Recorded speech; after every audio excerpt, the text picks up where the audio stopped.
the sign of the cooking pot.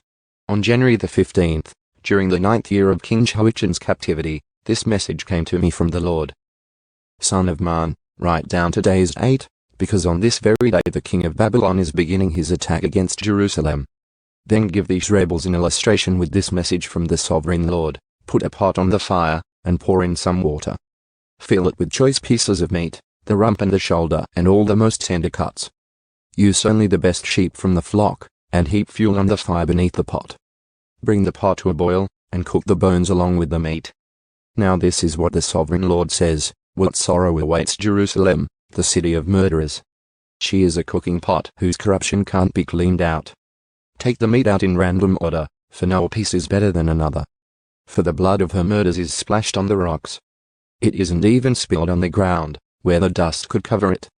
So I will splash her blood on a rock for all to see, an expression of my anger and vengeance against her. This is what the sovereign Lord says: what sorrow awaits Jerusalem, the city of murderers. I myself will pile up the fuel beneath her. Yes, heap on the wood. Let the fire roar to make the pot boil. Cook the meat with many spices, and afterward burn the bones. Now set the empty pot on the coals. Heat it red hot. Burn away the filth and corruption. But it's hopeless. The corruption can't be cleaned out. So throw it into the fire. Your impurity is your lewdness and the corruption of your idolatry. I tried to cleanse you, but you refused. So now you will remain in your filth until my fury against you has been satisfied. I, the Lord, have spoken. The time has come, and I won't hold back. I will not change my mind, and I will have no pity on you. You will be judged on the basis of all your wicked actions, says the sovereign Lord. The death of Ezekiel's wife. Then this message came to me from the Lord. Son of man, with one blow I will take away your dearest treasure. Yet you must not show any sorrow at her death. Do not weep. Let there be no tears. Groan silently, but let there be no wailing at her grave. Do not uncover your head or take off your sandals. Do not perform the usual rituals of mourning or accept any food brought to you by consoling friends. So I proclaimed this to the people the next morning, and in the evening my wife died. The next morning I did everything I had been told to do. Then the people asked, what does all this mean? What are you trying to tell us? So I said to them, a message came to me from the Lord, and I was told to give this message to the people of Israel.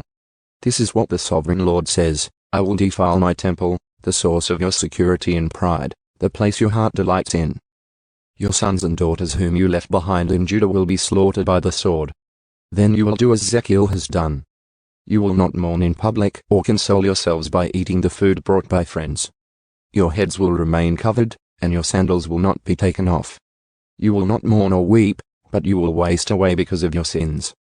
You will groan among yourselves for all the evil you have done. Ezekiel is an example for you. You will do just as he has done. And when that time comes, you will know that I am the sovereign Lord. Then the Lord said to me, Son of man, on the day I take away their stronghold, their joy and glory, their heart's desire, their dearest treasure, I will also take away their sons and daughters. And on that day a survivor from Jerusalem will come to you in Babylon and tell you what has happened. And when he arrives, your voice will suddenly return so you can talk to him, and you will be a symbol for these people.